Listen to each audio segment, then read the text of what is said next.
pessoal, boa noite. Estão todos me ouvindo aí? Tá audível? O som tá legal, a imagem tá legal? Como é que tá chegando para vocês aí?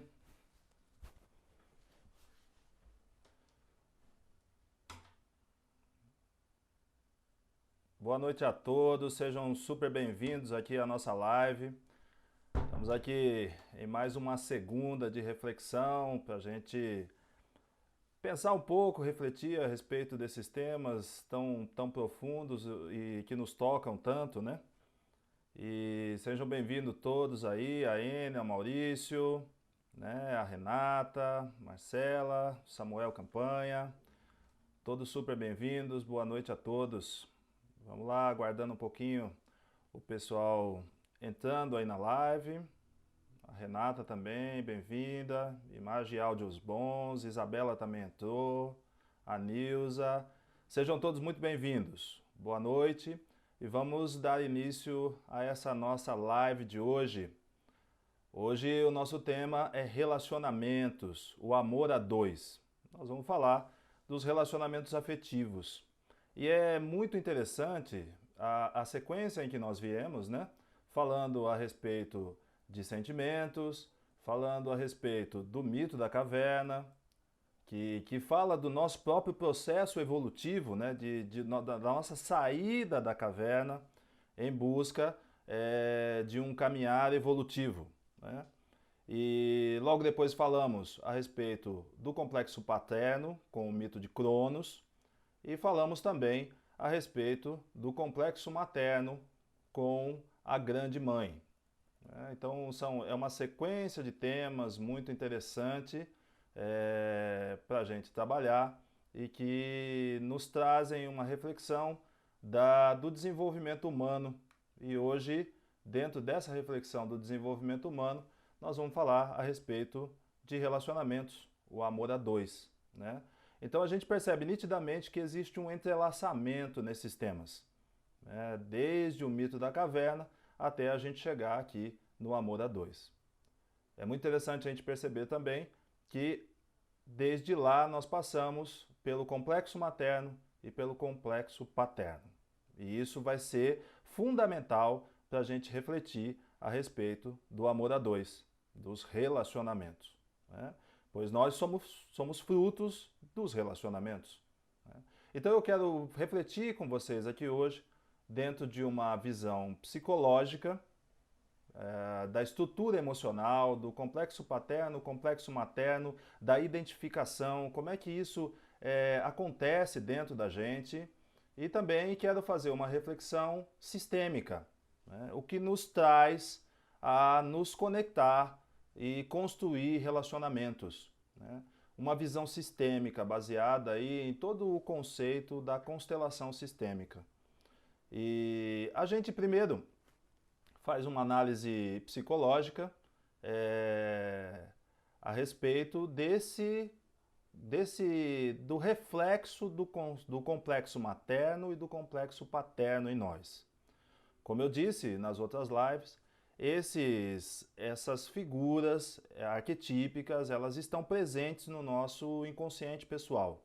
Elas estão presentes também no inconsciente coletivo da humanidade. Então, quando nós nascemos, nós já nascemos lá com as caixinhas prontas para receber pai e mãe, os conteúdos paternos e os conteúdos maternos. As experiências com essas duas figuras vão nos dar aquilo que nós chamamos na psicologia de complexo, as experiências afetivas vividas com pai e mãe. E essas experiências, assim como nós vimos lá no mito da caverna, a projeção das sombras na parede, das imagens na parede, essas figuras, essas vivências, elas vão se projetar ao longo da nossa vida. A figura paterna e a figura materna, elas vão se projetar ao longo da nossa vida. E toda a nossa busca durante o nosso processo evolutivo é uma busca de pertencimento. Nós buscamos o pertencimento. Então, aquilo que nos conecta a uma outra pessoa, ela está dentro de um prisma de projeção de um conteúdo que já existe em nós. O que isso quer dizer? Isso quer dizer que um homem, quando se casa, ele busca a conexão com o feminino. E essa conexão com o feminino é projetada pela imagem da mãe que existe dentro dele, a imagem do feminino. É muito interessante a gente perceber que, na verdade, quando um homem busca uma mulher, quanto mais identificado ele tiver com a mãe, mais ele vai projetar a mãe nesse relacionamento. Ou seja, nós vamos chegar à conclusão que muitos homens podem ter se casado com as próprias mães, em linguagem simbólica. Isso equivale a dizer que a identificação com a mãe é tal que ele projeta na mulher que ele busca, na mulher que ele encontra, os próprios conteúdos que ele vivenciou com a mãe. E é muito interessante porque os relacionamentos que são construídos dessa forma, pela identificação materna ou paterna, no caso da mulher, eles são relacionamentos que tendem a conflitos, porque ambas as pessoas ainda não descobriram quem elas são. Elas são, na verdade, uma projeção dos conteúdos paternos e dos conteúdos maternos, das vivências traumáticas, muitas vezes, com pai e mãe. E essas pessoas se unem. Então, sistemicamente, uma pessoa já traz do seu próprio sistema de origem, seu sistema natural, uma série de necessidades. E a nossa busca por outra pessoa é a busca da completude, é a busca de completar aquelas necessidades naturais que nós temos. Então nós vemos em outra pessoa algo que falta em nosso sistema, em nosso próprio sistema. E é em busca disso que nós estamos, em busca da completude e em busca do pertencimento, né? E é muito interessante, porque quando nós falamos de relacionamento afetivo, relacionamento a dois, o amor a dois, nós vamos ver que as pessoas trazem características, trazem crenças, valores, fundamentos, que muitas vezes são diferentes umas das outras, né? O homem traz um conjunto de valores para um relacionamento, um conjunto de crenças, de valores, de visão de mundo, e a mulher traz outro conjunto de crenças, valores e visão de mundo. E eles se encontram e vão, num relacionamento, formar, num casamento, por exemplo, formar um novo sistema. E esse novo sistema vai ter conteúdos do sistema que vem da família do homem e conteúdos que vêm da família da mulher. E esses conteúdos vão interagir e formar um novo sistema. Esse novo sistema, ele pode ser baseado justamente nessa projeção de conteúdos emocionais, de conteúdos que vêm da origem, daquelas projeções dos conteúdos sombrios, aonde cada um busca no outro a projeção daquilo que ele vivenciou. O que exatamente isso quer dizer? Um homem que teve uma experiência traumática com a mãe, onde uma experiência onde faltou afetividade, faltou carinho, faltou atenção, é exatamente isso que ele vai buscar numa mulher. Ele vai buscar afetividade, carinho e atenção. O que acontece de mais incrível nessa situação é que, como ele rejeita esse aspecto sombrio da mãe, ele vai encontrar nessa projeção justamente aquilo que ele precisa, não necessariamente o que ele quer, mas aquilo que ele precisa para a integralização dele como pessoa dentro de um processo de individuação, um processo de desenvolvimento. Então, ele vai encontrar, possivelmente, quando ele rejeita a própria mãe, quando ele não toma posse da própria mãe, ele vai encontrar na mulher a qual ele se conecta uma proposta de integralizar esse conteúdo nele, esse conteúdo materno. E ele vai ter esse contato, ele vai ter essa grande oportunidade de integralização desse conteúdo. Porém, ele vai se ver, muitas vezes, diante dos conteúdos maternos. Ele vai se ver diante da própria mãe. Aquela mulher, ela reproduz os conteúdos da mãe dele. Como ele não conseguiu integralizar esse conteúdo com a mãe, então ele vai vivenciar, ele vai projetar isso num relacionamento para poder ter a oportunidade de integralizar esses conteúdos. E aí eu já começo com vocês aqui uma interação deixando vocês à vontade para colocarem aí as dúvidas, enquanto a gente vai desenvolvendo a ideia, colocarem as dúvidas, os questionamentos, aquilo que vocês querem compartilhar de percepção dos relacionamentos, para que a gente possa aqui, como eu costumo dizer, cocriar, né? Gerar uma nova inteligência. É muito interessante quando a gente pensa em relacionamento, tem algumas questões que nos vêm, que são questões que tocam a muitas pessoas, tocam a todos nós, né? Por exemplo, a pessoa casa-se e percebe que ela perdeu a sua individualidade. Ela está constituindo, gerando um novo sistema e perdeu a sua individualidade. Então, eu começo aqui o nosso bate-papo lançando para vocês aí uma pergunta de reflexão, né? A individualidade dentro do casamento, ela é positiva? Ela é um mito ou ela é uma realidade? Ela é algo que nós precisamos para nos desenvolver, manter a nossa individualidade, ou ela é algo que pode atrapalhar uma relação a dois? Eu deixo para vocês essa pergunta para vocês então interagirem aí e a gente vir construindo aí uma percepção, compartilhando. E aí já tem uma primeira pergunta aqui do Rodrigo. E o que a mulher busca no marido é o mesmo que o homem busca na esposa? Veja bem, Rodrigo e todos, se nós ainda estivermos num estágio dentro do nosso processo de individuação, do nosso processo evolutivo, do nosso processo de autodescoberta, se nós ainda estivermos num estágio de projeção, ou seja, lembra-se lá do mito da caverna? Onde as pessoas estavam dentro da caverna acreditando que aquilo era a realidade, aquelas sombras que elas viam. Se nós ainda estivermos naquele estágio do nosso processo evolutivo, projetando as sombras paternas e maternas, nós vamos encontrar justamente isso, o homem que tem aquele seu núcleo afetivo formado na relação materna, aquele seu núcleo afetivo, aquele seu núcleo da energia vital, a sua ânima formada na relação materna, ele projetará isso numa mulher. E ele vai buscar essa completude na mulher, ou seja, aquilo que lhe faltou na relação materna. Assim também a mulher, que tem o seu ânimos, o seu núcleo masculino, que é toda a energia vital condensada na sua psique, ela também vai procurar a projeção do pai. Ela vai procurar integralizar aqueles conteúdos paternos que ela não conseguiu integralizar com o pai. Então, se a gente pensar que dentro do nosso estágio evolutivo nós ainda estamos dentro da caverna fazendo as projeções de sombra, um homem buscará sempre a sua mãe no relacionamento e a mulher buscará sempre seu pai no relacionamento.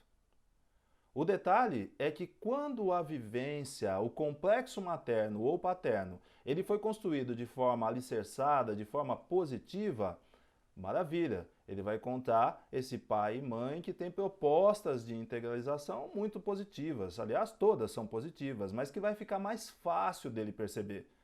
Alguém que vem de uma família onde pai e mãe tinham uma convivência harmoniosa, tranquila, sintonizada, pacífica, é isso que ele vai buscar diante da vida. E ele não vai fugir disso. Mas alguém que teve o contrário na sua vivência, ele com certeza vai negar esse conteúdo. Ele vai reprimir esse conteúdo. Ele não vai tomar posse de pai e mãe. E nessa negação diante da vida, ele vai ser levado pela própria vida a encontrar formas de integralizar aquele conteúdo. Então ele muito possivelmente vai se ver diante dos mesmos conflitos que ele viu seu pai e sua mãe vivendo, como uma forma de integralização, como uma forma de trabalho interior, né? E aí a gente tem aqui mais uma pergunta.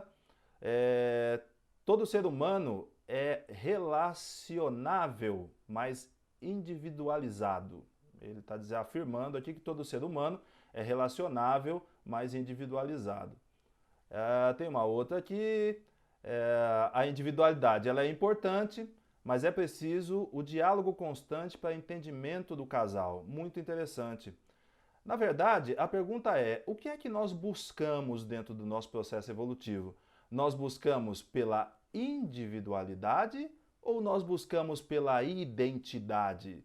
São duas coisas muito diferentes. A individualidade, na verdade, ela tem um sentido de posse. Aquilo que é meu, eu quero manter comigo. E aquilo que é do outro se mantém com o outro.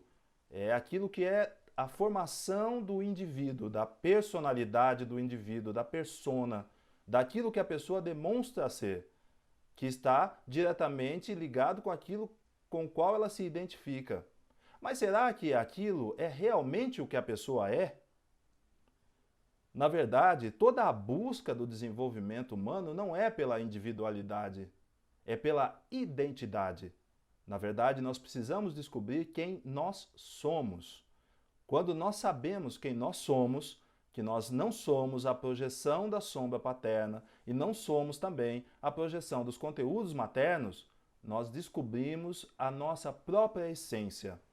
E a nossa essência busca pela completude, busca no outro aquilo que irá nos completar. E aí a gente pode viver uma relação que traga esse sentido de completude para a nossa vida e para a nossa percepção emocional. Então, na verdade, a individualidade ela pode ser um grande entrave num relacionamento. Porque toda vez que se pensa em individualidade, pensa-se naquilo que é meu. E eu quero preservar aquilo que é meu, o meu espaço, o meu momento. E às vezes até nas coisas práticas, o meu dinheiro. E a proposta de um relacionamento é se viver no caminho de se encontrar uma só vida para aquele casal. Um só pensamento, de se olhar para a vida numa mesma direção, cada um na busca da sua identidade, cada um sendo um, porém olhando numa mesma direção. E para isso é preciso que a gente se descubra, é preciso que a gente encontre a essência daquilo que a gente é, a essência daquilo que a gente nasceu para ser, independentemente das experiências vividas. E para isso é preciso que a gente absorva as experiências vividas, percebendo que elas são propostas de desenvolvimento, que elas são propostas de autoconhecimento. Então, essa questão da individualidade dentro de um relacionamento, ela pode ser um grande atrapalho na verdadeira união entre as pessoas. Quando nós buscamos a identidade, e encontramos a nossa identidade, nós também encontramos e olhamos para a identidade daquela pessoa que está conosco. E aí, quando cada um olha para a identidade, a gente pode verdadeiramente se reconhecer. E esse reconhecimento mútuo talvez seja o maior sentido do amor a dois. Cada um se reconhecer dentro daquele relacionamento. Aquele relacionamento fazer sentido. Porque quando um relacionamento não faz sentido, ele não é verdadeiro. Temos aqui uma pergunta da Thalita: como podemos nos relacionar com os outros quando ainda não nos encontramos? Devemos nos encontrar primeiro e não nos relacionar? É muito interessante, porque às vezes a gente não encontrou a nossa identidade. E quando a gente não sabe quem a gente é, fica muito difícil da gente se posicionar dentro de um novo sistema. A gente acaba usando muitas referências que não são nossas, são do meio, são dos protocolos sociais, são as convenções, são aquilo que dizem pra gente que é bom. Mas nem sempre o que é bom se aplica para todos. Às vezes, aquilo que é bom para um pode não ser bom para o outro. Então, enquanto nós não nos identificarmos, não conseguirmos fazer contato com a nossa essência, e isso não é um processo rápido, ele é um processo de uma vida, mas na verdade o importante é aquilo que a gente se propõe, é a busca daquilo que é a essência, a busca daquilo que é essencial. E quando a gente busca isso em nós, a gente visualiza, a gente olha para isso no outro. E muitas vezes a gente acopla nos relacionamentos muitas coisas que não são essenciais. E ao acoplarmos essas coisas que não são essenciais, por causa de regras sociais, de ditames de época, a gente acaba perdendo o melhor da vida, que é encontrar-se na sua própria identidade e reconhecer o outro também na identidade dele. E aí tem mais uma pergunta da Enia: como fazer para não repetir padrões paternos e maternos no relacionamento com o marido e o marido com a esposa? É muito interessante, Enia, porque a gente vem nesse processo, né, de introspecção, de busca do autoconhecimento, desde o mito da caverna. Então, todo o processo que nós estamos fazendo é o processo de trazer para a consciência esses conteúdos que estão no inconsciente, para que eles possam ser integralizados na consciência. E ao serem integralizados na consciência, nós vamos poder olhar para o mundo, ver o mundo, as coisas e os relacionamentos com os nossos próprios olhos. Eu até costumo dizer que muitas vezes, durante a vida, a gente ainda não está vivendo verdadeiramente. São os nossos pais que estão vivendo através de nós, através de muitas crenças, de muitas projeções. E todo o caminho da individuação, ele é um caminho da descoberta, da autodescoberta ou da desidentificação. Lembra-se que nós, quando chegamos no mundo, nós precisamos nos identificar para nos definirmos como pessoa. Mas aí, depois de adultos, todo o processo do nosso desenvolvimento, todo o nosso processo de individuação, ele se consiste em nos desidentificarmos da figura paterna e da figura materna, para descobrirmos quem nós somos. Né? E quando nós descobrimos, vamos descobrindo passo a passo, dia a dia, quem nós somos e nos reconectando com a nossa essência, então nós podemos não repetir padrões. Quando nós nascemos, nós estamos inseridos em um sistema familiar. E esse sistema familiar, ele é repleto de crenças, ele é repleto de imagem, ele é repleto de valores. E esses valores nos são colocados. E nós, como crianças que éramos, nós não tínhamos a consciência, o discernimento próprio para dizer eu quero isso ou eu não quero. Nós precisávamos nos identificar. Então nós assumimos os valores do sistema como nossos valores. Até por uma questão de fidelidade àquele sistema, até por uma questão de pertencimento. É muito interessante porque na visão sistêmica nós temos aí o que Bert Hellinger chamava de 3 ordens do amor, 3 ordens da ajuda, que são aquilo que guia a nossa existência dentro dos sistemas, ou seja, dentro dos relacionamentos. A primeira ordem é o pertencimento. Cada um de nós se identifica com o sistema que nós vivemos na busca de um pertencimento. Porque se nós virarmos as costas, se nós dissermos não àquele sistema, nós estaremos nos sentindo como se a gente estivesse sendo desleal àquele sistema. Então toda a busca de identificação, ela tem em si a busca do pertencimento. E isso é muito importante, é uma ordem que existe dentro do amor, que ela é muito importante, o pertencimento. E quando nós buscamos alguém para um relacionamento, para um casamento, para a construção de uma família, nós estamos buscando também esse sentido de nos sentirmos pertencentes. E todo o conflito que se gera quando não conseguimos esse pertencimento, ele vem de uma frustração íntima, que nos remete ao mesmo não pertencimento vivido na figura paterna e na figura materna. Então nós, novamente, através dessa ordem do sistema, nós percebemos uma projeção quando não trabalhado. Então, para nós construirmos um relacionamento que seja realmente um espaço nosso, nós vamos ter que trabalhar essas questões. A segunda ordem sistêmica é o dar e receber. Todos nós, quando buscamos alguém, nós buscamos esse sentido da completude, o equilíbrio entre o dar e receber. Dentro de um sistema familiar, dentro de um relacionamento, essa dinâmica do dar e receber, ela é muito importante. É preciso que o homem sinta que ele está dando, entregando o melhor dele, mas que ele sinta também que ele está recebendo na mesma proporção ou até mais. Quando um casal estabelece a dinâmica do dar e receber, numa proporção, quanto maior, melhor. Quanto mais eu dou, melhor eu me sinto. Mais em crédito eu me sinto, quanto mais eu dou. É uma relação de débito e crédito. Quanto mais eu entrego, mais eu me sinto credor. Quanto mais eu recebo, mais eu me sinto devedor.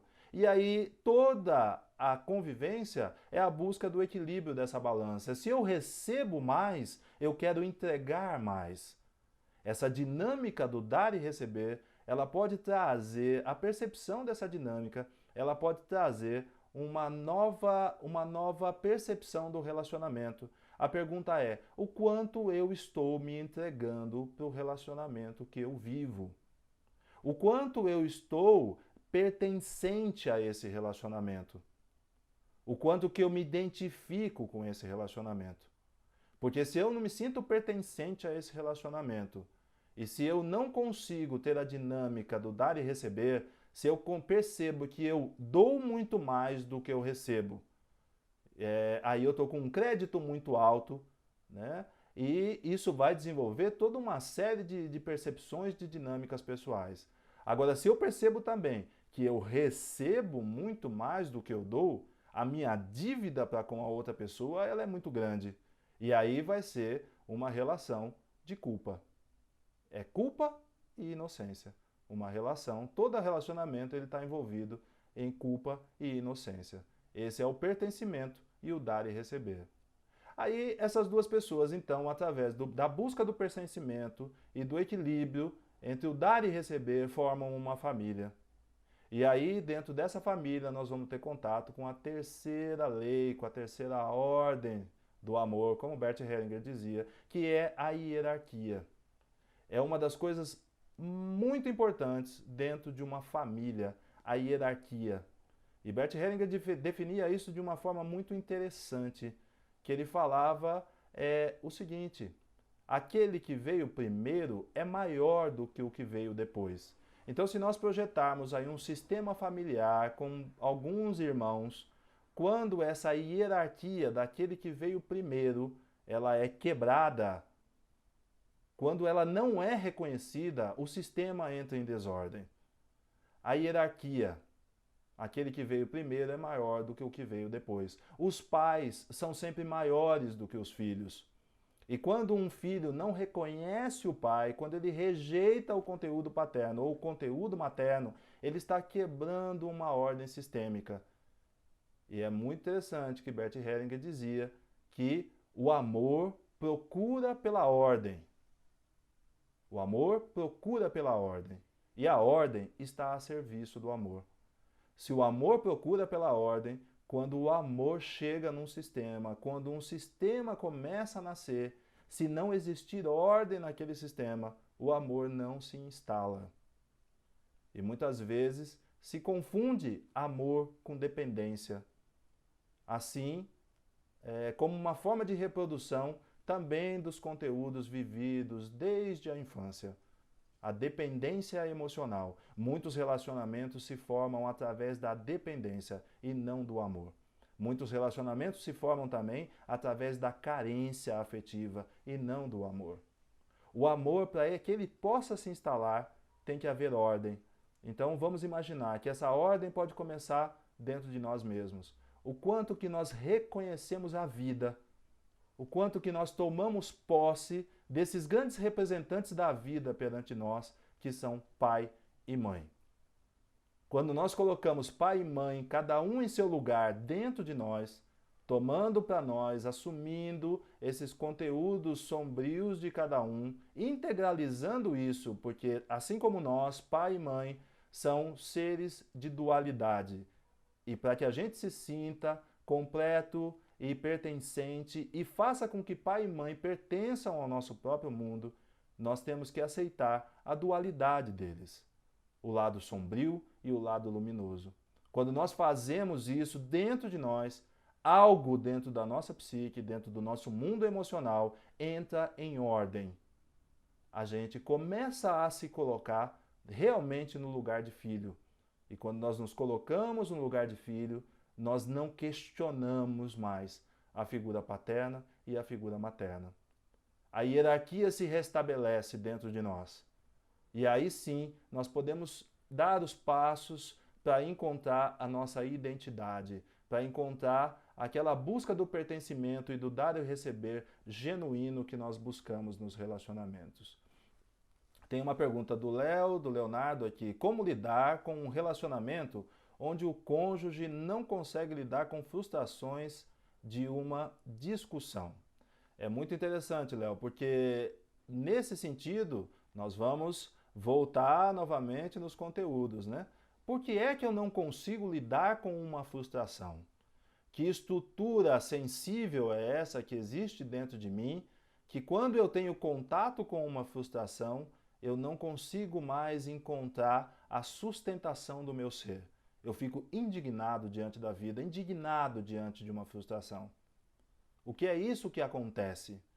Na verdade, todo relacionamento, como eu disse, ele é em partes, ou às vezes na integralidade, dependendo do nível evolutivo de cada um, ele é uma projeção dos conteúdos que nós já trazemos dentro de nós.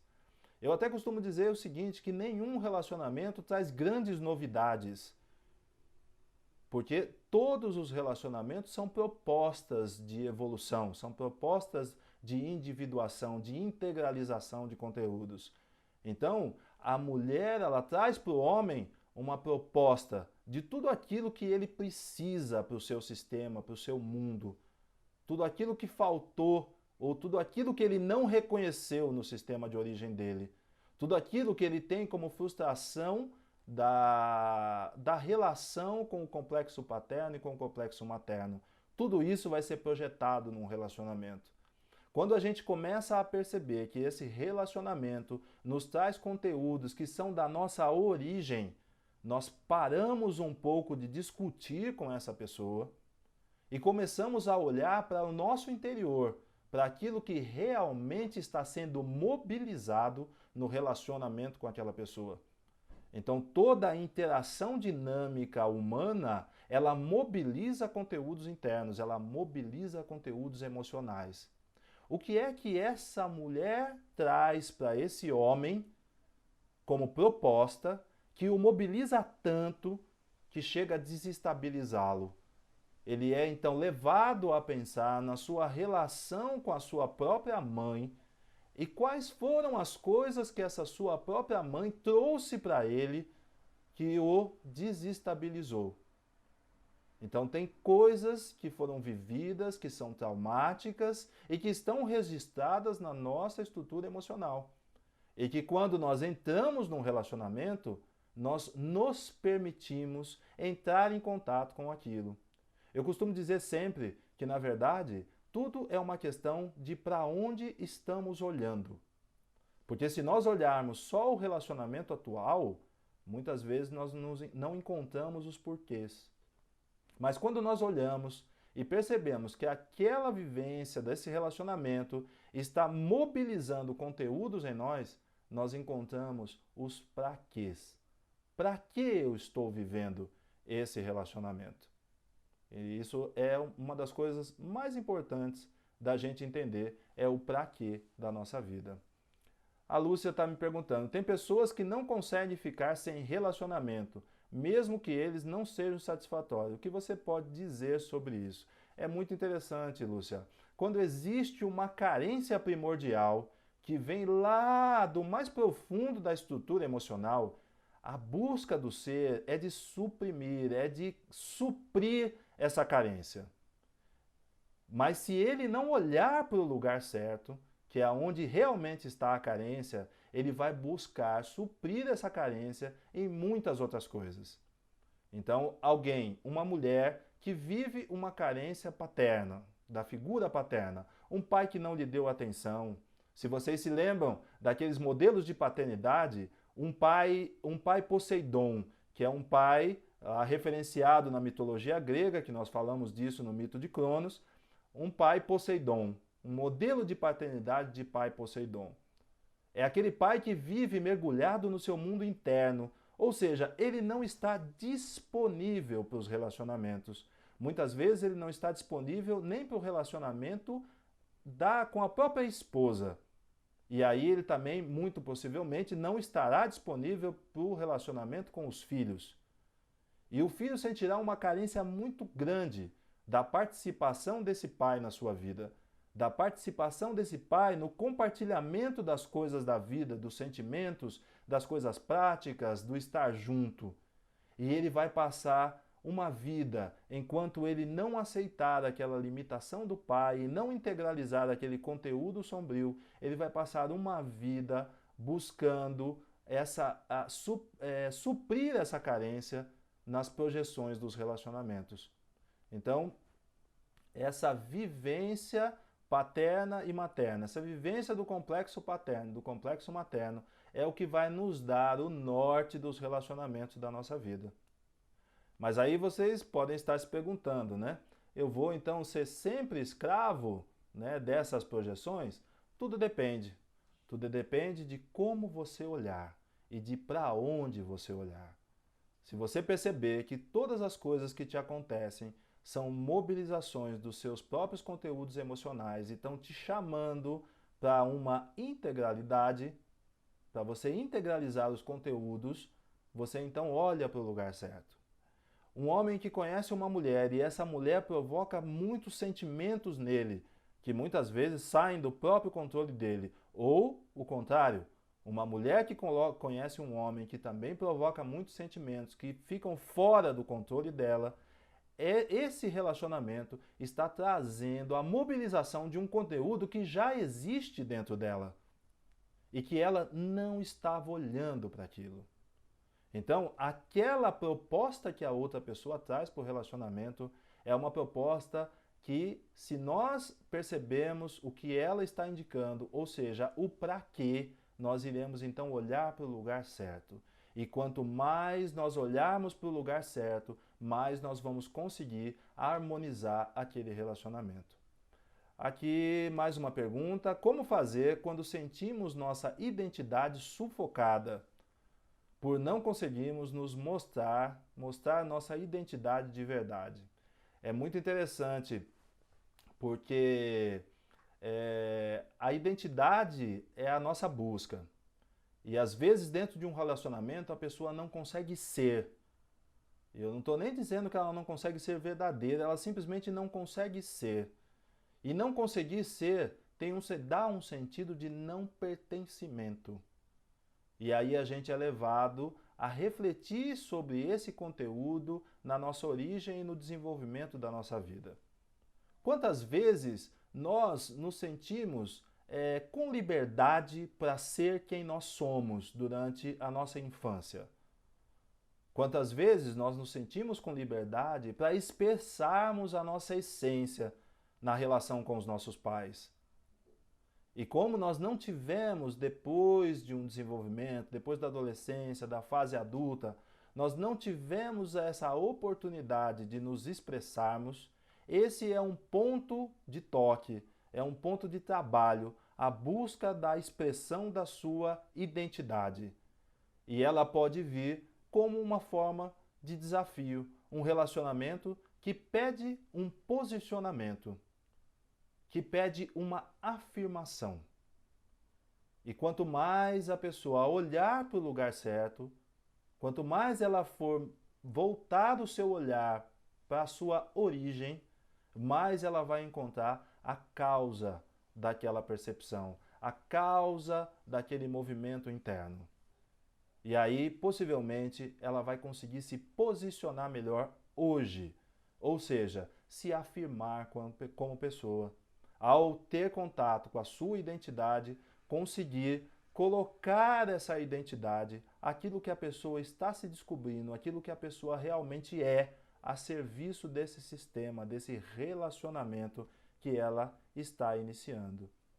E se o relacionamento realmente não propiciar isso, um desenvolvimento, a pessoa manifestar os seus conteúdos internos e poder vivenciar e descobrir quem ela realmente é, fica uma pergunta: o quanto eu estou sendo feliz? O quanto eu estou encontrando a completude que eu busco? E aí, então, conseguir estabelecer um diálogo franco, um diálogo que possibilite a reflexão de ambos. E nesse sentido, eu deixo uma pergunta para vocês. Quais são os maiores conflitos vividos dentro de um relacionamento? Para que a gente possa refletir sobre isso. Quais são os conflitos que vocês percebem como os maiores conflitos dentro de um relacionamento? E aí temos aqui mais uma pergunta, que é como manter o equilíbrio dentro de uma relação, para não entrarmos em uma competição. Muito boa essa pergunta. Lembra-se do que eu falei, que a busca não é da individualidade, e sim da identidade? Toda vez que nós percebemos a competição, é sinal que estamos lutando pela nossa individualidade. É muito interessante porque nós temos, quando nós estamos sós e buscando um relacionamento, nós temos sim uma individualidade, porque nós somos um só indivíduo. Nós temos uma identidade, mas temos uma individualidade. Mas quando nós entramos num relacionamento, a busca é pela unidade, não é pela individualidade. A busca é pela unidade. Eu trago a minha identidade para esse relacionamento, aceito a identidade da pessoa que está se unindo a mim e juntos nós vamos criar uma nova identidade, que é a identidade do casal. Ou eu poderia dizer, a identidade sistêmica.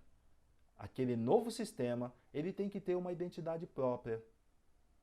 E é muito interessante porque quando nós observamos isso, nós vamos refletir um pouco sobre um autor das constelações que ele fala dos contatos invisíveis. E esse é um tema muito interessante. Quando nós entramos num relacionamento, o quanto essa identidade nossa e a identidade daquela pessoa que está entrando conosco, o quanto ela fica visível. O quanto aquilo que você deseja e aquilo que você busca no relacionamento, ele é expresso, ele é visível. É como aquele padrão, seja do homem ou seja da mulher, que espera que o outro adivinhe o que ele busca. E nem sempre isso é possível, porque eu vivo num mundo próprio, eu vivo num mundo com crenças próprias, com percepções próprias, e nem sempre o outro alcança esse mundo que eu vivo. Então eu tenho que declarar, eu tenho que dizer aquilo que eu espero, eu tenho que dizer aquilo que eu desejo, eu tenho que dizer aquilo que eu busco, para que eu seja atendido no meu receber, naquilo que eu desejo, dentro da dinâmica do dar e receber. E é muito interessante porque a maioria dos relacionamentos são pautados em contratos invisíveis. Ou seja, cada um não se revela para o outro antes do relacionamento. E aí o relacionamento acontece, ele se desenvolve, muitas vezes ele chega num casamento e o tempo passa e as pessoas começam a se revelar. E aquele contrato foi feito com cláusulas ocultas. Eu não disse para outra pessoa quem eu era. Eu não disse para outra pessoa aquilo que eu queria, aquilo que eu desejava, aquilo que eu buscava. E depois do contrato assinado, aí então eu começo a dizer. Só que aí eu já não digo mais. Como já existe um sentido de posse, aí eu começo a cobrar. E essa é uma das dinâmicas mais prejudiciais de um relacionamento, a cobrança. Todas as vezes que eu me sinto cobrado, eu me sinto acuado. E todas as vezes que eu me sinto acuado, até os meus instintos me dizem para reagir de forma agressiva. E eu me sinto frustrado, porque eu fui enganado. Eu não tive a cláusula revelada e agora ela virou uma cobrança. Então é muito interessante esse conceito dos relacionamentos que são construídos em cima de contratos invisíveis. E é sempre tempo da gente trabalhar os contratos. Na verdade, um relacionamento, ele é contratado todos os dias. E se eu me percebo dentro de um relacionamento que foi construído com um contrato invisível, eu tenho a plena oportunidade de, ao tomar consciência disso, chamar o outro para o diálogo e conseguirmos esclarecer as cláusulas. Ou seja, eu consegui dizer o que eu realmente necessito, o que eu realmente preciso para ser feliz. Como eu realmente percebo as coisas. Que linguagem do amor eu percebo? Como é que eu percebo que estou recebendo o amor? Porque às vezes a pessoa que dá, entrega esse amor numa linguagem. E aquele que recebe, recebe em outra linguagem. É como se um estivesse falando alemão e o outro estivesse falando português. E nenhum dos dois conhecesse a língua do outro. O entendimento não pode acontecer se eu não percebo como é que aquela pessoa recebe o amor. Então vamos lá. Mais uma pergunta. Como reconhecer se estamos vivendo uma experiência de carência afetiva ou de amor? E aí eu vou propor uma reflexão, que é o seguinte: como você está percebendo o dar e receber? Você percebe que você está recebendo na mesma intensidade em que você entrega? Ou você percebe que essa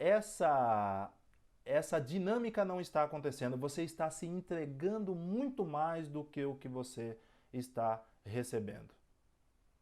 O que é que te conecta a essa pessoa? Existe realmente amor? Você consegue imaginar a vida sem ela? Mas não no sentido de uma plenitude. Não imaginar a vida sem ela no sentido de uma plenitude, mas de não imaginar a sua existência, o seu ser sem aquela pessoa. Porque ela pode ser uma projeção daquela carência essencial que você sente.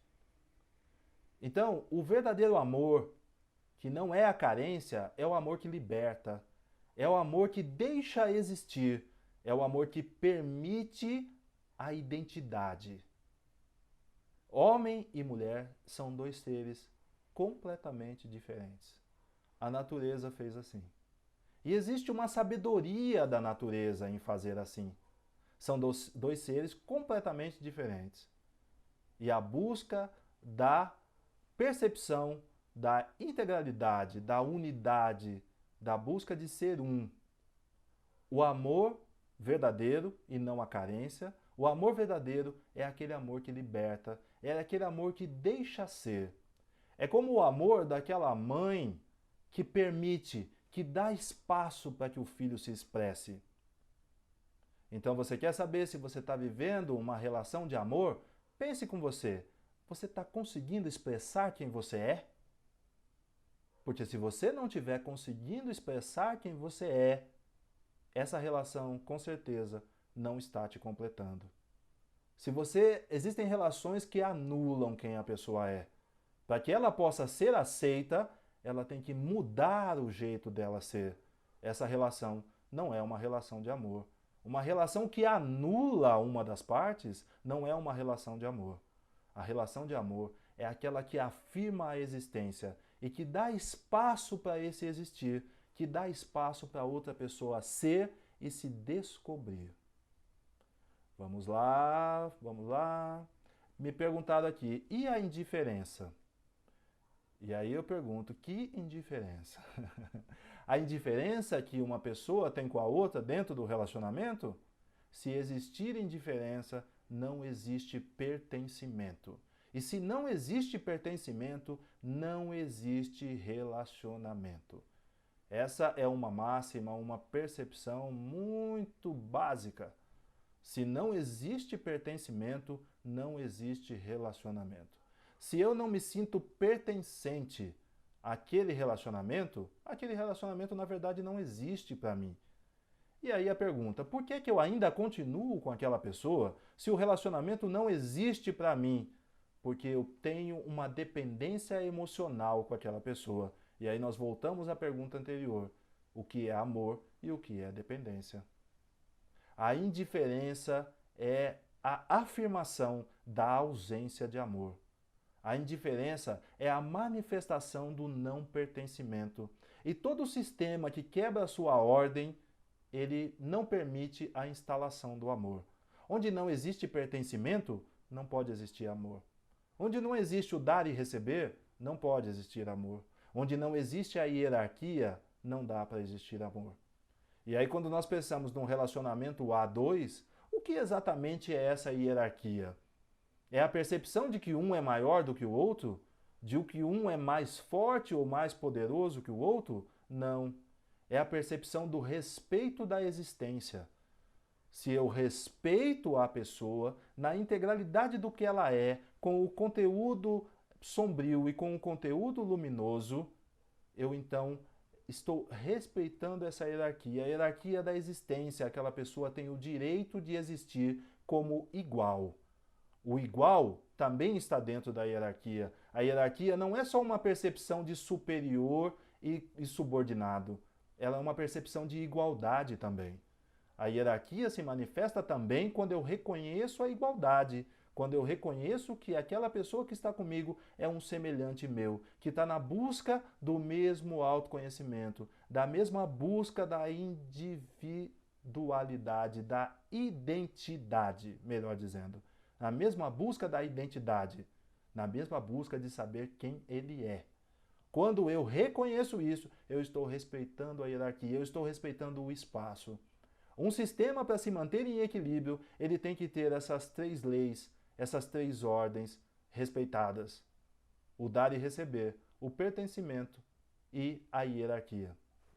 E mais uma pergunta: assim como buscamos características de nossos pais no outro, também pode haver repulsa por alguma atitude que nos traz sofrimento, por ser algo que já vivemos antes e não tivemos boas experiências? Sim, sim, pode existir essa repulsa, sim. Não é à toa, não é por acaso que muitas vezes se vive um relacionamento e tudo está caminhando bem, até que acontece uma grande decepção. E quando acontece aquela grande decepção, a pessoa que se decepciona, ela é levada a entrar em entrar em contato com um conteúdo da sua própria história, que pode em nada ter a ver com aquela pessoa que está se relacionando com ela. Se ela se dispuser a olhar para o lugar certo, ela vai ter a incrível oportunidade de trabalhar aquele conteúdo que é uma proposta do seu desenvolvimento pessoal. Mas às vezes a frustração é tão grande e muitas vezes a frustração ela quebra um sistema de valores e crenças que são essenciais da pessoa. Então vamos lá. Uma pessoa que teve um sistema familiar muito bem estruturado, onde pai e mãe, cada um ocupou o seu lugar e cada um compartilhou com o filho de todas as coisas que o filho precisava, cada um atendeu às necessidades, mesmo tendo as suas limitações, entregou o que tinha de melhor e isso é percebido pelo filho. Assim como o filho também percebe aqueles conteúdos que não eram tão bons, mas que também ele percebe como integrantes daquela pessoa, daquela figura arquetípica que é o pai ou a mãe. Essa vivência bem construída vai gerar um conjunto de crenças e valores que vão direcionar essa pessoa durante a vida. Todas as vezes que ela se vê decepcionada com uma situação que quebre o seu sistema de crenças e valores, ela pode ter uma percepção, uma reação de não mais aderir àquele sistema. Então, uma pessoa que tem o respeito como sendo um grande valor, uma grande diretriz da sua vida. Se aquela pessoa que estiver se relacionando com ela a desrespeitar profundamente, muito possivelmente o sentido de pertencimento seja quebrado, porque um valor sistêmico que ela traz com ela foi desrespeitado, foi quebrado. E aí ela não adere mais àquele sistema, ou seja, ela não quer mais ficar naquele relacionamento. E aí isso pode ser uma busca genuína, porque esse código de conduta, essa crença, esse valor, ele foi um valor e uma crença muito bem estruturados dentro de um princípio e de um relacionamento familiar bem construído.